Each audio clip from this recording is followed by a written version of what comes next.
안녕하세요. 저는 워싱턴 기자 벤저민입니다. 오늘 저는 가슴 아픈 이야기를 전해드려야 합니다. 하늘에서 갑자기 찾아온 비극, 그리고 그 속에서 사라진 한 천재 소년의 이야기입니다. 1월 29일 화요일, 맑고 푸른 하늘이 워싱턴 D.C.를 감싸고 있었습니다. 레이건 국제공항 인근에서는 평소와 다름없이 비행기들이 이착륙을 반복하고 있었죠. 하지만 오후 3시 27분, 그 일상은 산산조각 났습니다. 델타항공 1782편과 지역 관광용 헬리콥터가 충돌한 것입니다. 순식간에 하늘은 불길에 휩싸였고 잔해들이 포토맥 강변으로 흩어졌습니다. 저는 사고 소식을 듣자마자 현장으로 달려갔습니다. 20년 넘게 기자 생활을 해왔지만 이런 참혹한 광경은 처음이었습니다. 구조대원들이 필사적으로 생존자를 찾고 있었지만 시간이 지날수록 희망은 사라져갔습니다. 결국 모든 탑승자 67명이 사망했다는 비보가 전해졌습니다. 처음에는 그저 숫자에 불과했습니다. 67명. 하지만 하나둘 희생자들의 신원이 확인되면서 숫자는 얼굴이 되고 이름이 되고 이야기가 되었습니다. 특히 제 마음을 사로잡은 것은 17세 소년 이민호의 이야기였습니다. 사고 다음 날 저는 시애틀 타임즈의 기사를 보게 되었습니다. 국제 수학 올림피아드 금메달리스트가 이번 사고로 목숨을 잃었다는 내용이었죠. 그 순간 저는 무언가에 이끌리듯 이 소년의 이야기를 더 깊이 파헤쳐 보기로 마음먹었습니다. 이민호. 그는 단순한 수학 영재가 아니었습니다. 5살 때 부모님과 함께 한국에서 미국으로 이민 온 한국계 미국인이었고 17살의 나이에 이미 MIT 조기 입학이 확정된 천재였습니다. 하지만 그의 진짜 꿈은 인공지능을 통해 인류의 미래를 바꾸는 것이었습니다. 동급생 인터뷰에 따르면 민호는 학교에서 조용한 편이었지만 수학과 과학 시간만 되면 눈을 반짝이며 활기차게 변했다고 합니다. 불가능해 보이는 문제를 풀 때면 그의 얼굴에는 미소가 번졌고 누구나 이해할 수 있도록 쉽게 설명해주는 재능이 있었습니다. 미국 수학 올림피아드 코치였던 리처드 스미스 박사는 전화 인터뷰에서 이렇게 말했습니다. 민호는 문제를 해결하는 데 있어 남다른 직관을 가지고 있었어요. 대부분의 학생들이 복잡한 방정식을 세우는 동안 그는 마치 자연을 읽듯 문제의 본질을 꿰뚫어보곤 했습니다. 그의 인스타그램 계정 MINHO. 매스를 들여다보면 평범한 10대의 삶과 천재성이 공존하는 모습을 볼 수 있습니다. 복잡한 수학 공식이 적힌 화이트보드 앞에서 환하게 웃고 있는 사진, 친구들과 카페에서 보드게임을 즐기는 모습, 코딩 대회에서 상을 받은 순간들이 기록되어 있었습니다. 특히 눈에 띄는 것은 그의 프로필 소개란이었습니다. 태극기와 성조기 이모티콘이 나란히 있고 그 옆에 수학 공식 하나가 적혀 있었습니다. 아인슈타인의 상대성 이론 공식이었습니다. 두 문화 사이에서 자신의 정체성을 찾아가는 청소년의 모습이 그대로 드러나는 순간이었습니다. 마지막 게시물은 사고 전날 올라왔습니다. 드디어 NASA 인턴십 인터뷰를 위해 워싱턴으로. 꿈에 한 발짝 더 가까워지는 느낌이에요. 그 아래에는 많은 친구들의 응원 댓글이 있었고 이제는 그 댓글창이 추모의 공간으로 변해버렸습니다. 아버지 이준혁 씨도 함께 비행기에 탔다고 합니다. 아들의 인터뷰를 위해 동행했던 것이죠. 남겨진 어머니와 여동생은 갑작스러운 비보의 할 말을 잃었다고 합니다. 가족 대변인에 따르면 어머니 박수연 씨는 민호는 항상 꿈이 컸어요. 그 꿈을 이루는 모습을 보고 싶었는데 라는 말만 반복하고 있다고 합니다. 자고 일어나면 모든 것이 꿈이기를 바라는 마음, 그 간절함이 전해지는 것만 같았습니다. 하지만 현실은 냉혹했습니다. 워싱턴의 하늘에서 일어난 비극은 돌이킬 수 없는 현실이 되었고 이민호의 꿈은 하늘 위에 머물러 버렸습니다. 시애틀 노스사이드 과학기술 고등학교 303호 교실, 창가에 앉은 민호는 세상이 보지 못하는 것을 봅니다. 그의 눈앞에는 숫자의 강이 흐르고 패턴의 춤이 펼쳐집니다. 칠판 앞에 선 왕 교수가 미적 분학 문제를 설명하는 동안 민호의 손은 이미 답을 찾아 종이 위를 누비고 있습니다. 여기 이 부분을 보세요. 왕 교수가 복잡한 방정식을 가리키며 말합니다. 이 문제는 일반적인 접근법으로는 풀기 어렵습니다. 어떤 아이디어가 있을까요? 침묵이 교실을 감쌉니다. 그때 민호가 조용히 손을 듭니다. 우리가 미분방정식의 해를 구하려고 노력하는 대신 역으로 생각해보면 어떨까요? 결과가 이런 형태라면 원래 함수는 어떤 모양이었을지 상상해보는 거예요. 왕 교수의 눈이 빛납니다. 정확합니다, 민호. 그렇게 접근하면 문제가 훨씬 단순해지죠. 이것이 민호의 세계입니다. 남들이 어에서 비로 가는 길을 찾을 때 그는 이미 비에 서서 뒤돌아봅니다. 그리고 그곳에서 가장 아름다운 길을 발견하죠. 수업이 끝난 후 저는 민호에게 다가갔습니다. 내일이면 그는 NASA 인턴십 인터뷰를 위해 워싱턴으로 떠납니다. 학교 신문에 실릴 인터뷰를 부탁했습니다. 수학은 당신에게 어떤 의미인가요? 제가 물었습니다. 민호는 잠시 창밖을 바라보더니 미소를 지었습니다. 제게 수학은 번역기와 같아요. 자연이 속삭이는 비밀을 인간의 언어로 옮기는 도구죠. 그의 책상 위에는 한 권의 책이 펼쳐져 있었습니다. 라마누잔의 전기였습니다. 인도의 천재 수학자로 정규 교육 없이 수학의 새로운 지평을 열었던 인물이죠. 라마누잔은 수학적 통찰이 꿈에서 온다고 했어요. 신이 그에게 방정식을 속삭였다고요. 민호가 책을 가리키며 말했습니다. 많은 사람들이 그걸 미신이라고 생각하지만 저는 이해할 수 있어요. 때로는 해답이 그냥 나타나거든요. 증명은 나중에 할 수 있지만 답은 먼저 보이는 거예요. 캠퍼스를 걸으며 민호는 자신의 프로젝트에 대해 이야기했습니다. 그가 개발 중인 인공지능은 단순한 계산을 넘어 감정을 인식하고 반응하는 능력을 목표로 합니다. 제 동생은 자폐 스펙트럼에 있어요. 때로는 다른 사람의 감정을 읽는데 어려움을 겪죠. 그래서 생각했어요. AI가 감정을 인식하고 번역할 수 있다면 많은 사람들에게 도움이 될 거라고요. 민호의 화면에는 복잡한 코드가 흐르고 있었습니다. 자신이 개발한 알고리즘을 보여주며 그는 마치 시를 낭송하듯 코드를 설명했습니다. 각 줄에는 목적이 있었고 함수 하나하나에는 이야기가 담겨 있었습니다. 사람들은 AI가 차갑고 기계적이라고 생각하지만 저는 다르게 봐요. AI는 인간의 가장 깊은 패턴을 찾아내는 거울이에요. 우리 자신을 더 잘 이해할 수 있게 해주는 도구죠. 점심시간, 민호는 학교 뒤편 작은 연못가로 저를 안내했습니다. 그곳은 그가 생각에 잠기는 특별한 장소라고 합니다. 벚꽃 나무 아래 앉아 그는 한국에 대한 이야기를 했습니다. 5살 때 미국으로 왔어요. 하지만 한국은 항상 제 일부예요. 할아버지께서는 수학자셨는데 제게 숫자의 아름다움을 가르쳐 주셨죠. 할머니는 음악을 통해 패턴을 느끼는 법을 알려주셨고요. 민호의 인스타그램에는 그의 두 세계가 공존합니다. 태극기와 성조기, 이모티콘 사이에 놓인 아인슈타인의 상대성 이론 공식. 그것은 그의 정체성을 완벽하게 요약해줍니다. 가끔 사람들은 제가 동양인이기 때문에 수학을 잘한다고 생각해요. 그건 불편한 고정관념이죠. 하지만 저는 제 문화적 배경이 수학을 바라보는 관점에 영향을 준다고 생각해요. 동양 철학은 조화와 균형, 전체적인 시각을 중요시하거든요. 그게 복잡한 문제를 해결할 때 도움이 됩니다. 학교 옥상 천문대에서 민호는 망원경을 조정하며 화성을 찾았습니다. 붉은 행성이 망원경에 선명하게 잡혔을 때 그의 얼굴에 경이로움이 번졌습니다. NASA에서 일하고 싶은 이유가 바로 이거예요. 우주는 가장 위대한 수학적 방정식이에요. 그 방정식의 일부분을 풀고 싶어요. 인공지능이 우주 탐사에 혁명을 가져올 거라고 믿어요. 인간이 직접 갈 수 없는 곳을 AI가 탐험하고 그 데이터를 통해 우리가 새로운 발견을 할 수 있게 될 테니까요. 해가 저물어 갈 때 민호의 아버지 이준혁 씨가 그를 데리러 왔습니다. 내일 아침 일찍 워싱턴으로 떠나기 때문에 짐을 챙겨야 한다고 합니다. 아버지는 제가 수학자가 되길 원하셨어요. 민호가 미소를 지으며 말했습니다. 하지만 인공지능 연구를 시작했을 때 전적으로 지지해 주셨죠. 내일도 인터뷰에 함께 가시겠다고 하셨어요. 아버지의 그런 믿음이 제게는 큰 힘이 됩니다. 학교를 떠나기 전 민호는 자신의 노트북을 열고 마지막 포스팅을 업로드했습니다. 드디어 NASA 인턴십 인터뷰를 위해 워싱턴으로. 꿈에 한 발짝 더 가까워지는 느낌이에요. 그의 뒤로 지는 해가 시애틀의 스카이라인을 붉게 물들이고 있었습니다. 내일 워싱턴의 하늘은 어떤 색일까요? 민호의 눈에는 어떤 패턴이 보일까요? 우주의 방정식을 푸는 그의 여정은 이제 막 시작되고 있었습니다. 수학은 끝이 없어요. 그가 마지막으로 말했습니다. 우주처럼요. 그게 아름다운 거죠. 이 말을 끝으로 민호는 교실을 나섰습니다. 그의 앞에는 워싱턴으로 향하는 비행기, 인터뷰, 그리고 그 너머 미지의 우주가 기다리고 있었습니다.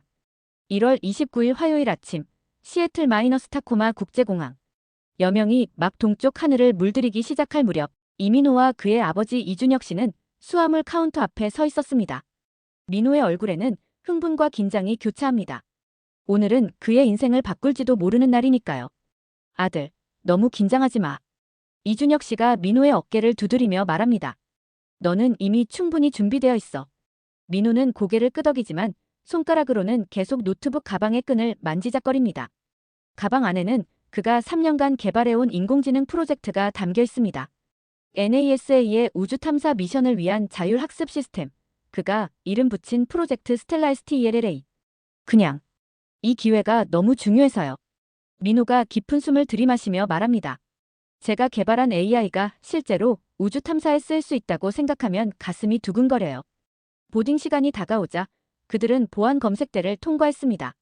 민호의 노트북은 특별 검사를 받았고 검색대 직원은 화면에 떠 있는 코드를 보고 감탄했습니다. 학생이 만든 거야? 대단한데. 게이트에 도착한 민호는 창가에 서서 활주로를 바라봅니다. 델타항공 1782편, 시애틀에서 워싱턴 D.C.로 향하는 비행기가 그들을 기다리고 있었습니다. 어머니께 전화해볼까요? 민호가 물었습니다. 이준혁 씨는 미소 지으며 고개를 끄덕였습니다. 화상통화가 연결되자 박수연 씨의 얼굴이 화면에 나타났습니다. 민호야, 출발하기 전에 전화해줘서 고마워. 떨리니? 네, 많이요. 하지만 준비는 다 했어요.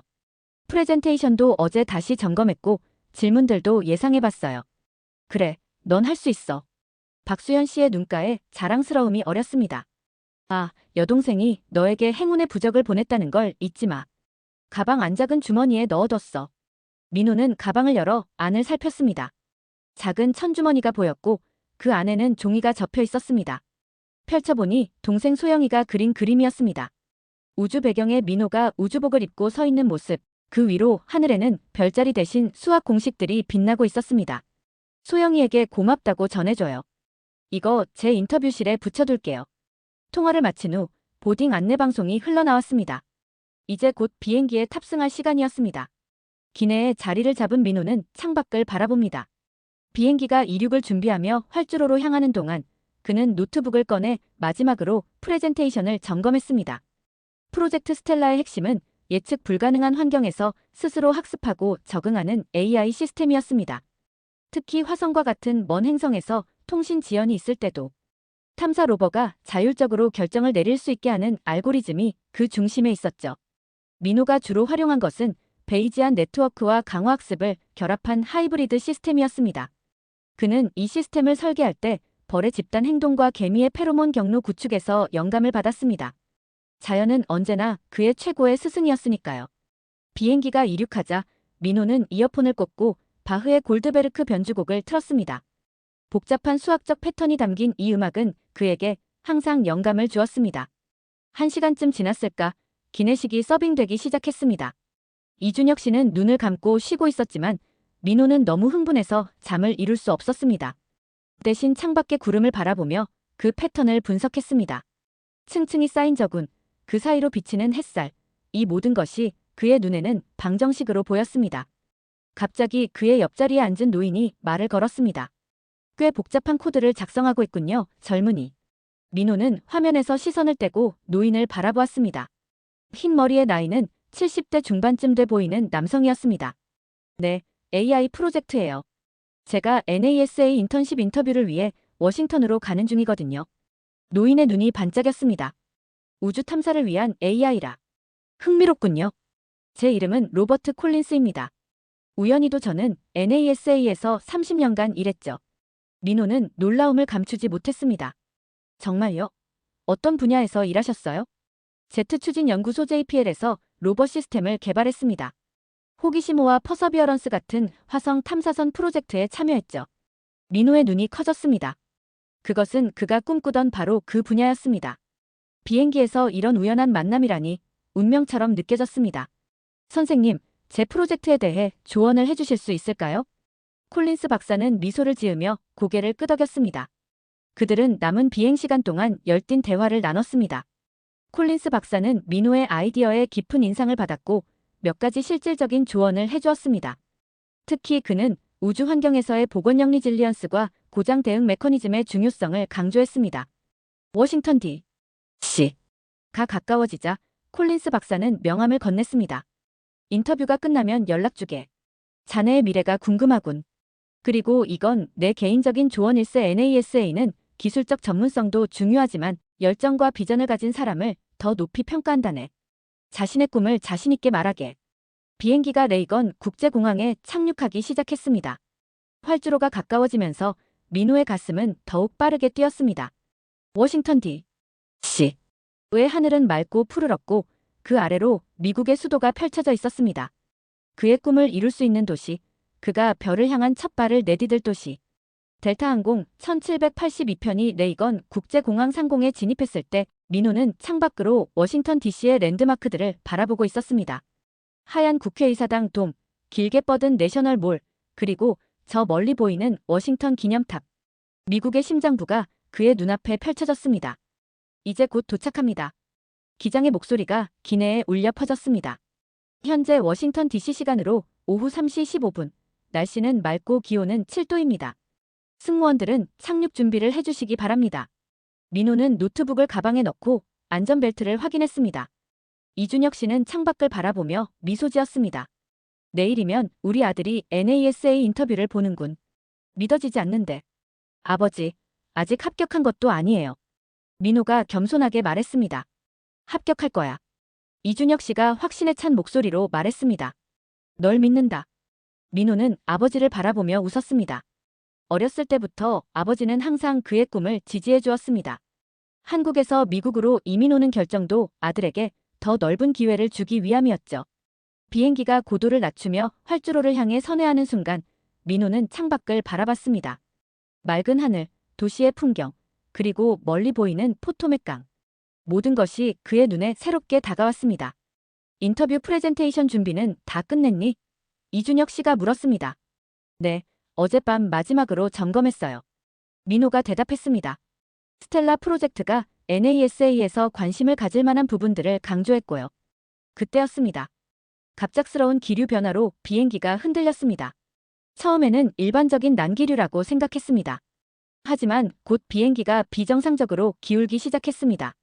기내에 잠시 긴장감이 감돌았습니다.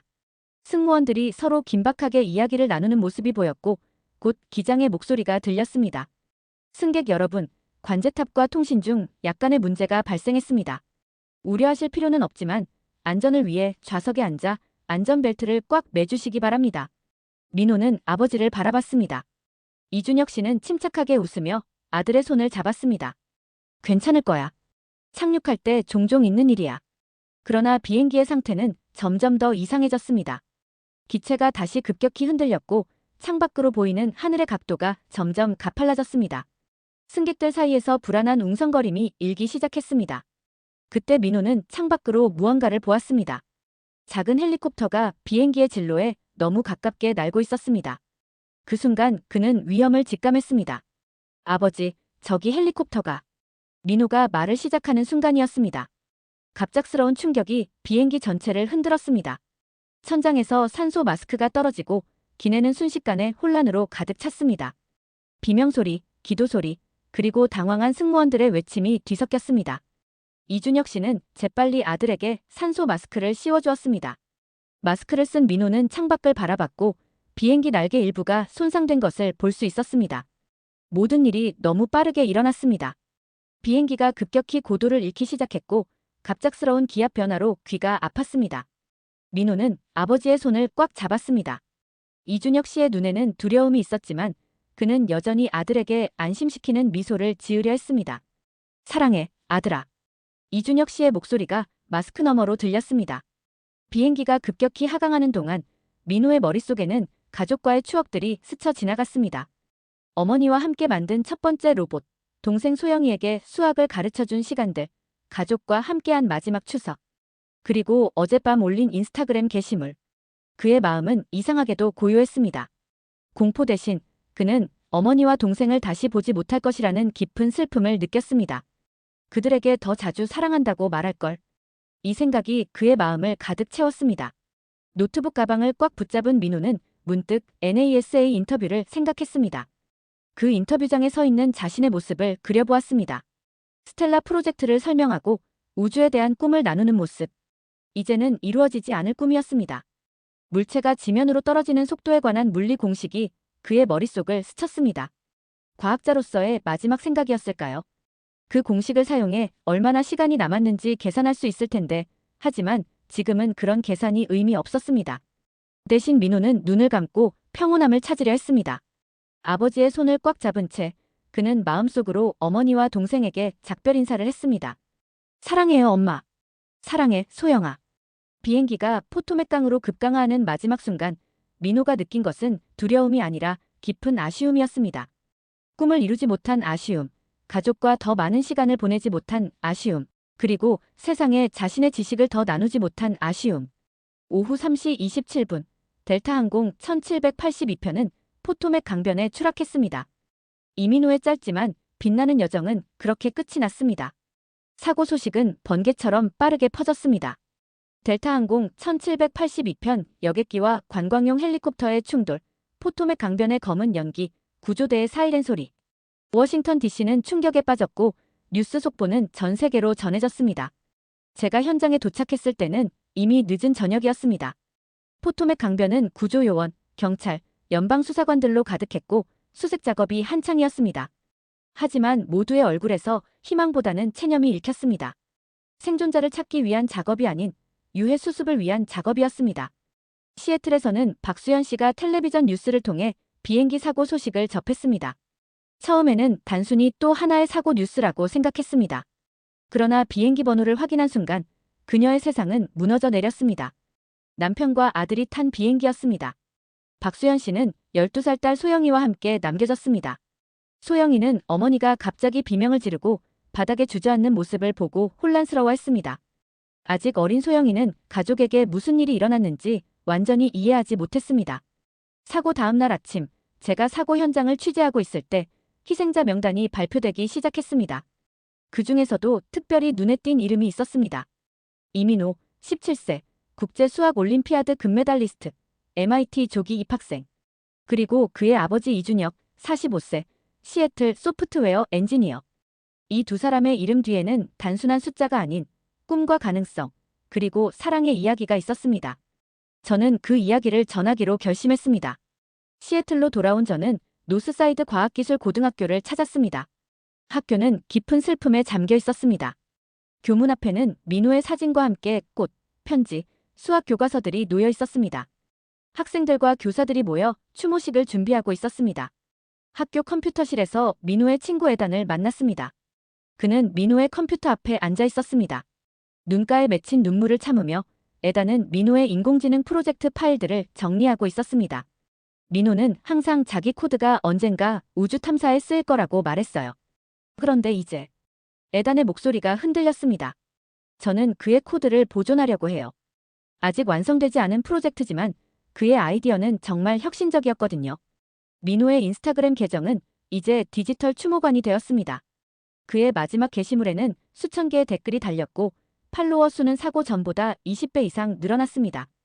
우리가 주목하지 못했던 또는 너무 늦게 알아본 천재의 이야기에 많은 사람들이 가슴 아파했습니다. 박수현 씨의 집을 방문했을 때 그녀는 민호의 방을 그대로 보존하고 있었습니다. 책상 위에는 반쯤 풀린 수학 문제들, 벽에는 NASA 포스터, 선반에는 수학, 올림피아드 메달과 코딩 대회 트로피들이 줄지어 있었습니다. 소영이는 오빠의 침대에 앉아 작은 노트를 들고 있었습니다. 그것은 민호가 동생에게 수학을 가르치기 위해 만든 노트였습니다. 소영이는 그 노트를 보며 계속해서 문제를 풀고 있었습니다. 마치 이것이 오빠와 연결된 유일한 통로인 것처럼요. 한동안 우리는 말없이 민호의 방에 앉아 있었습니다. 갑자기 소영이가 물었습니다. 오빠가 발명하려던 인공지능은 어떻게 되는 거예요? 박수현 씨는 딸을 바라보았습니다. 그녀의 눈에서 눈물이 흘러내렸지만 그녀는 담담하게 대답했습니다. 내가 원한다면 오빠가 시작한 일을 내가 이어갈 수도 있어. 소영이는 고개를 끄덕였습니다. 그 순간 저는 민호의 유산이 이미 움직이기 시작했음을 느꼈습니다.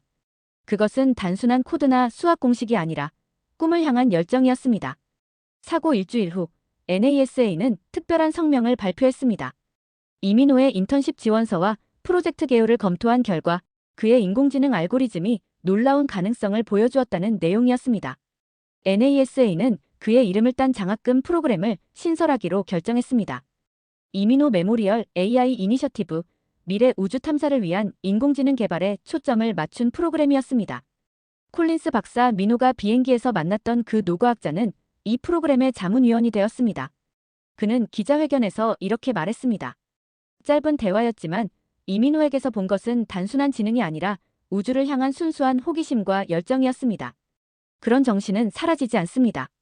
우리는 그가 꿈꾸던 프로젝트를 현실로 만들어갈 것입니다. 민호의 인공지능 프로젝트 스텔라는 그가 예상했던 것처럼 우주로 향하게 될 것입니다. 다만 그가 없는 상태로요. 하지만 어쩌면 이것이 진정한 불멸의 형태일지도 모릅니다. 자신의 아이디어가 자신을 넘어 계속해서 세상에 영향을 미치는 것. 그의 별은 떨어졌지만 그 빛은 여전히 우리에게 닿고 있습니다. 사고 한 달 후 봄의 기운이 시애틀을 감싸기 시작했습니다. 노스사이드 과학기술고등학교의 벚꽃 나무들이 분홍빛 꽃망울을 터뜨리는 계절, 이민호가 가장 좋아했던 시간이라고 합니다. 학교 뒤편 작은 정원에서 특별한 행사가 열렸습니다. 이민호 메모리얼 천문대 개관식이었습니다. 학교는 민호가 자주 올라가 별을 관측하던 옥상 공간을 새롭게 단장하여 천문대로 꾸몄습니다. 중앙에는 고성능 망원경이 설치되었고 벽에는 민호가 좋아했던 수학 공식들과 우주 사진들이 전시되어 있었습니다. 박수현 씨와 소영이가 테이프 커팅식에 참여했습니다. 박수현 씨는 여전히 깊은 슬픔 속에 있었지만 아들의 꿈을 기리는 이 공간을 보며 작은 미소를 지었습니다. 민호는 항상 별을 보며 더 큰 질문들을 던졌어요. 왜 우리는 여기 있는지, 우주의 법칙은 어떻게 작동하는지. 그는 단순히 관찰하는 것이 아니라 그 속에서 패턴을 찾아내려 했죠. 박수현 씨가 말했습니다. 천문대 한쪽 벽에는 특별한 동판이 설치되었습니다. 거기에는 민호가 생전에 즐겨 쓰던 문구가 새겨져 있었습니다. 수학은 우주의 언어다. 우리는 아직 그 문법의 일부만 배웠을 뿐이다. 개관식에는 NASA의 대표단도 참석했습니다. 그 중에는 민호가 비행기에서 만났던 콜린스 박사도 있었습니다. 그는 이제 이민호 메모리얼 AI 이니셔티브의 책임자가 되었습니다. 이 천문대가 다음 세대의 우주 탐험가들에게 영감을 주길 바랍니다. 콜린스 박사는 연설 중에 말했습니다. 민호의 프로젝트 스텔라는 현재 NASA 연구팀에 의해 계속 발전되고 있습니다. 우리는 그의 초기 알고리즘을 바탕으로 우주 탐사 로봇의 자율성을 크게 향상시킬 수 있었습니다. 천문대 개관식 후 저는 소영이와 대화할 기회가 있었습니다. 12살의 이 소녀는 한 달 사이에 많이 성숙해 보였습니다. 그녀의 눈에는 슬픔 너머의 결의가 깃들어 있었습니다. 저도 오빠처럼 인공지능을 공부하기로 했어요. 소영이가 말했습니다. 처음에는 너무 어려웠는데 오빠의 노트를 보면서 조금씩 이해하고 있어요. 오빠는 항상 가장 복잡한 것도 간단하게 설명하는 재주가 있었거든요. 소영이는 태블릿을 꺼내 보여주었습니다. 거기에는 민호가 설계한 알고리즘의 수정된 버전이 있었습니다. 물론 아직은 초보적인 수준이었지만 민호의 핵심 아이디어를 그대로 담고 있었습니다. NASA 인턴십 대신 소영이는 이번 여름 NASA의 청소년 우주 캠프에 초대받았습니다. 콜린스 박사의 특별 추천으로 이루어진 일이었습니다. 소영이의 눈에는 설렘과 결의가 함께 빛나고 있었습니다. 개관식이 끝난 후 박수현 씨와 함께 민호의 방을 다시 찾았습니다. 한 달 전과 달리 이제 그곳은 단순한 추모의 공간이 아니었습니다. 민호의 책상에는 소영이의 노트와 스케치북이 놓여 있었고 벽에는 새로운 포스터들이 추가되었습니다. 과거를 지키면서도 미래를 향해 나아가는 공간으로 변화하고 있었습니다. 하루 종일 슬퍼만 있을 수는 없더라고요. 박수현 씨가 말했습니다. 민호와 준혁은 그런 걸 원하지 않을 테니까요. 매일 아침 깨어나는 것이 여전히 고통스럽지만 소영이가 있어 버틸 수 있어요. 그리고 민호의 꿈을 이어가는 것. 그것이 그를 기억하는 가장 좋은 방법이라고 생각해요. 민호의 인스타그램 계정은 이제 박수현 씨가 관리하고 있었습니다. 마지막 게시물의 댓글란에는 전 세계에서 온 메시지들이 계속해서 쌓이고 있었습니다.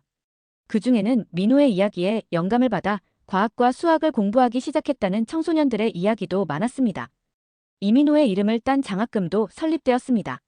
노스사이드 과학기술고등학교의 졸업생 중 우주과학이나 인공지능 분야로 진학하는 학생에게 주어지는 장학금이었습니다. 첫 번째 수혜자는 민호의 친구 에단이었습니다. 그는 민호의 프로젝트를 계속 발전시키기 위해 MIT 컴퓨터 과학과에 진학할 예정이었습니다. 그날 저녁, 새로 개관한 천문대에서 특별한 관측 세션이 열렸습니다. 학생들과 교사들, 그리고 박수현 씨와 소영이가 함께했습니다. 맑은 밤하늘에서 화성이 유난히 밝게 빛나고 있었습니다. 민호가 가장 관심 있어 했던 행성이에요. 소영이가 망원경을 들여다보며 말했습니다. 오빠는 언젠가 화성에 인간이 살 수 있는 환경을 만드는데 AI가 중요한 역할을 할 거라고 믿었어요. 민호의 별은 떨어졌지만 그가 바라본 별들은 여전히 밤하늘에서 빛나고 있었습니다. 그리고 그의 꿈은 이제 다른 별자리를 그리며 계속해서 빛나고 있었습니다. 사고 발생 4개월 후인 5월, 시애틀의 봄은 완연했습니다. 노스사이드 과학기술 고등학교에서는 특별한 행사가 열렸습니다. 이민호 메모리얼 사이언스 페어였습니다. 학교는 매년 열리던 과학경진대회를 이민호의 이름으로 재명명했고 올해는 특히 인공지능과 우주탐사를 주제로 진행되었습니다. 박수현 씨와 소영이는 심사위원석 옆에 자리했습니다. 학교 강당은 학생들의 프로젝트로 가득 차 있었습니다. 각 부스마다 다양한 과학 실험과 연구 결과들이 전시되어 있었고 특히 올해는 민호의 관심 분야였던 AI 관련 프로젝트가 눈에 띄게 많았습니다. 민호의 친구 에단이 진행한 프로젝트가 특히 주목을 받았습니다. 그것은 민호가 마지막으로 작업하던 인공지능 알고리즘의 일부를 확장한 것이었습니다. 완전히 새로운 시스템은 아니었지만 민호의 기본 아이디어를 바탕으로 한 의미 있는 발전이었습니다. 이건 민호의 원래 코드예요. 에단이 설명했습니다.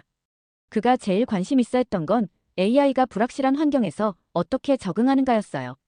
특히 우주 탐사 로봇처럼 원격 조종이 어려운 상황에서요. 제가 한 건 이 아이디어를 교내 정원 관리 로봇에 적용해 본 거예요. 에단의 프로젝트는 단순했지만 효과적이었습니다. 소형 로봇이 학교 정원을 스스로 돌아다니며 식물의 상태를 확인하고 물이 필요한 식물을 식별해 물을 주는 시스템이었습니다. 특히 이 로봇은 날씨 변화와 계절 변화에 따라 스스로 행동 패턴을 조정할 수 있었습니다. 민호는 항상 가장 복잡한 것도 실용적으로 만들 줄 알았어요. 에단이 말했습니다. 이 로봇은 화성을 탐사하지는 않지만 민호의 생각대로 실생활에 도움이 되는 AI예요. NASA에서도 대표단이 방문했습니다. 콜린스 박사를 포함한 몇몇 과학자들이 학생들의 프로젝트를 관심 있게 살펴보았습니다. 그들은 공식적으로 이민호 청소년 과학자 프로그램의 출범을 알렸습니다. 이 프로그램은 유망한 고등학생들에게 NASA의 연구시설에서 여름 인턴십을 제공하는 것이었습니다. 이민호의 연구가 당장 우주 탐사에 적용되지는 않을 겁니다. 콜린스 박사가 설명했습니다. 우주기술의 개발은 수많은 검증과 테스트가 필요한 장기적인 과정이니까요. 하지만 그의 접근 방식과 아이디어는 우리 연구팀에게 신선한 영감을 주었습니다. 특히 그가 제안한 적응형 알고리즘의 기본 개념은 앞으로의 AI 개발에 중요한 관점을 제시하고 있습니다. 과학경진대회가 끝난 후 학교는 작은 기념식을 가졌습니다. 이민호의 이름을 딴 과학 장학금의 첫 수혜자가 발표되었는데 놀랍게도 2명의 학생이 공동 수상자로 선정되었습니다. 한 명은 에단이었고 다른 한 명은 민호와 같은 수학 동아리에서 활동했던 제시카였습니다. 저는 민호만큼 천재는 아니에요. 제시카가 수상 소감을 말했습니다. 하지만 그가 보여준 열정과 호기심은 제게 큰 영감이 되었어요. 그는 항상 가장 복잡한 문제도 쉽게 설명해 주었고 누구나 이해할 수 있도록 도와주었죠. 저도 그런 과학자가 되고 싶어요. 박수현 씨는 무대 위에서 장학금 증서를 전달하며 미소 지었습니다. 그녀의 눈에는 여전히 슬픔이 있었지만 이제는 그 슬픔 속에서도 자부심과 희망을 찾을 수 있게 되었습니다. 행사가 끝난 후 박수현 씨와 소영이는 민호가 즐겨 찾던 학교 뒤 연못가로 걸어갔습니다. 그곳에는 이제 작은 벤치가 설치되어 있었고 벤치에는 민호의 이름과 그가 좋아했던 문구가 새겨져 있었습니다. 수학은 우주의 언어다. 소영이는 태블릿을 꺼내 보여주었습니다. 그녀는 오빠의 노트를 바탕으로 코딩을 배우기 시작했고 간단한 패턴 인식 앱을 만들고 있었습니다. 아직은 초보적인 수준이었지만 13살 소녀의 작품치고는 인상적이었습니다. 저도 NASA에서 일하고 싶어요, 엄마. 소영이가 말했습니다. 오빠처럼요. 박수현 씨는 딸의 머리를 쓰다듬었습니다. 그녀는 이제 미래를 바라볼 준비가 되어 있었습니다. 아들을 잃은 슬픔은 결코 사라지지 않겠지만 그의 꿈은 소영이를 통해 그리고 그에게 영감을 받은 다른 학생들을 통해 계속 이어질 것이었습니다. 저녁이 되자 노스사이드 과학기술고등학교의 새천문대에서는 특별한 관측 세션이 열렸습니다. 학생들과 교사들이 모여 밤하늘의 별들을 관찰했습니다. 망원경으로 화성을 바라보며 학생들은 미래의 우주 탐사에 대해 이야기했습니다.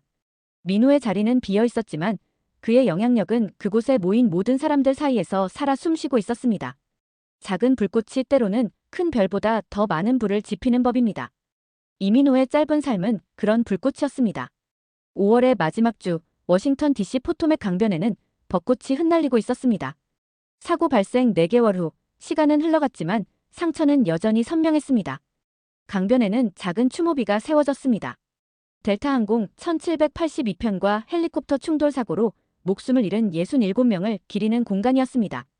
추모비 앞에 서 있는 박수현 씨와 소영이의 모습이 보였습니다. 그들은 처음으로 사고 현장을 방문했습니다.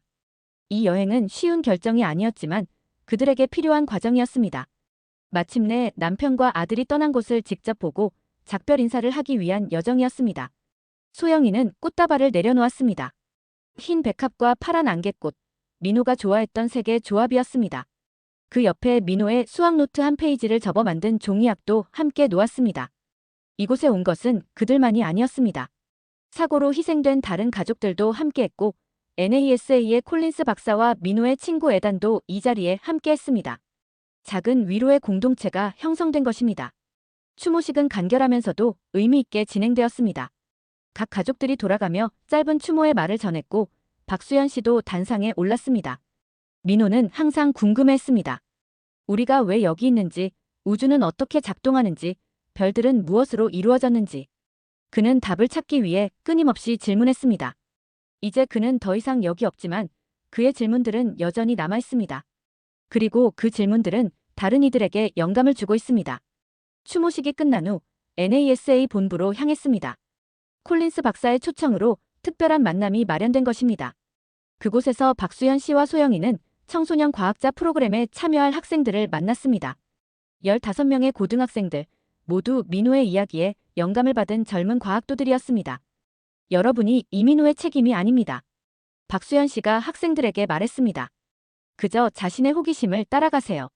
질문하고 탐구하고 꿈꾸세요. 그것이 민호가 원했을 방식입니다. 학생들은 자신들의 프로젝트와 아이디어를 소개했습니다. 그 중에는 민호의 접근 방식에서 영감을 받은 알고리즘 연구도 있었고 전혀 다른 분야의 혁신적인 아이디어도 있었습니다. 다양성 속에서 과학적 호기심이라는 공통점이 빛나고 있었습니다. 소영이는 이제 프로그래밍을 본격적으로 공부하기 시작했습니다. 아직 오빠의 수준에는 멀었지만 그녀만의 길을 찾아가고 있었습니다. 특히 그녀는 AI를 활용한 음악 작곡에 관심을 보였습니다. 과학과 예술의 경계를 탐험하는 것이었죠. NASA 방문 일정의 마지막으로 콜린스 박사는 특별한 장소로 그들을 안내했습니다. 연구소 한편에 마련된 작은 전시 공간이었습니다. 그곳에는 미래의 탐험가들이라는 제목 아래 젊은 과학도들의 비전과 아이디어를 소개하는 전시가 있었고 첫 번째 섹션은 이민호에게 할애되어 있었습니다. 이곳은 영구적인 전시가 될 겁니다. 콜린스 박사가 설명했습니다. 민호의 알고리즘이 당장 우주선에 탑재되는 것은 아니지만 그의 접근 방식과 아이디어는 이미 우리 연구팀에게 영향을 주고 있어요. 특히 불확실한 환경에서의 적응형 학습에 대한 그의 관점은 앞으로의 연구 방향에 중요한 통찰을 제공했습니다. 워싱턴에서의 마지막 날, 박수현 씨와 소영이는 국립항공우주박물관을 방문했습니다. 우주선과 로켓, 탐사 장비들 사이를 걸으며 그들은 민호가 꿈꾸던 세계를 조금이나마 느낄 수 있었습니다. 돌아오는 비행기 안에서 소영이는 창밖의 구름을 바라보며 생각에 잠겼습니다. 그녀의 태블릿에는 새로운 프로젝트의 초안이 열려 있었습니다. 스텔라 뮤직이라 이름 붙인 AI 작곡 앱이었습니다. 오빠의 프로젝트 이름을 빌려왔지만 내용은 완전히 그녀만의 것이었습니다. 인생은 계속됩니다. 박수현 씨가 딸의 어깨를 감싸며 말했습니다. 내 오빠는 항상 우리 마음속에 있을 거야. 시애틀로 돌아오는 비행기 창밖으로 석양이 지평선을 붉게 물들이고 있었습니다. 같은 하늘이지만 이제 그들에게 하늘은 다른 의미를 가지게 되었습니다. 그것은 상실의 공간이면서도 동시에 무한한 가능성의 공간이었습니다. 이민호의 별은 일찍 떨어졌지만 그가 남긴 빛은 여전히 많은 이들의 길을 밝히고 있었습니다. 작은 불빛들이 모여 새로운 별자리를 그리기 시작한 것입니다. 그리고 그 별자리는 계속해서 확장되고 있었습니다. 한 질문에서 다음 질문으로, 한 꿈에서 다음 꿈으로. 늘 따뜻한 관심 보내주시는 구독자 여러분 진심으로 감사합니다. 구독과 좋아요는 더 좋은 콘텐츠 제작에 큰 힘이 됩니다.